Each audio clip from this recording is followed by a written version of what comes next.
Hello friends, good morning. Hello friends, good morning. അപ്പോൾ ഞാൻ ഇന്നിപ്പോൾ ഒരു വീഡിയോ നിങ്ങളുടെ അടുത്തൊരു കാര്യം പറയാൻ വേണ്ടിയിട്ട് വന്നതാണ് കേട്ടോ.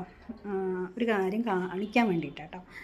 എന്താണെന്ന് പറഞ്ഞു കഴിഞ്ഞാൽ എനിക്ക് വയ്യാതൊക്കെ ഇരുന്ന കാരണം ഫീവറൊക്കെ ആയിരുന്നല്ലോ. അത് കാരണം ഞാൻ നമ്മുടെ അവിടെ ക്രിസ്മസ് ട്രീ വെച്ചിട്ടുണ്ടായിരുന്നില്ല. അപ്പോൾ ഇന്ന് ഞാൻ ജസ്റ്റ് ഒന്ന് സെറ്റ് ചെയ്തു. ഇനി അതിൽ ലൈറ്റൊക്കെ ഇടണം. ലൈറ്റൊക്കെ ഇട്ടിട്ട് വൈകിട്ട് കാണിച്ചു തരാം. അപ്പോൾ ജസ്റ്റ് ഞാനൊന്ന് സെറ്റ് ചെയ്തിട്ടുണ്ട് കേട്ടോ. കാണിച്ചു തരാവേ. നോക്കണേ, നന്നായിട്ടുണ്ടോ നോക്കണം. എങ്ങനെയുണ്ട്? ഇത് കഴിഞ്ഞ വർഷം മേടിച്ചതാണ് കേട്ടോ. ജസ്റ്റ് അപ്പോൾ ഒന്ന് എക്സ്ട്രാ ഒന്നും ഈ വർഷം ഒന്നും മേടിച്ചില്ല. ചുമ്മാ എല്ലാം ഒന്ന് സെറ്റ് ചെയ്ത് വെച്ചു. ഇനി ഇതിൽ നമുക്ക് ലൈറ്റൊക്കെ ഇടണം. അപ്പോൾ ജസ്റ്റ് അതെല്ലാം കഴിഞ്ഞിട്ട് ഞാൻ പിന്നെ കാണിച്ചു തരാം. അപ്പോൾ ജസ്റ്റ് ഒന്ന് കാണിച്ചു എന്ന് മാത്രം. കൊള്ളാവോ? നിങ്ങളുടെ വീട്ടിലെല്ലാവരും ക്രിസ്മസ് ട്രീ ഒക്കെ വെച്ചോ? എങ്ങനെയുണ്ട്? കമൻറ്റ് ചെയ്യണേ. നന്നായിട്ടുണ്ടോ എന്നൊക്കെ ഒന്ന് കമൻറ്റ് ചെയ്യണേ. ബൈ.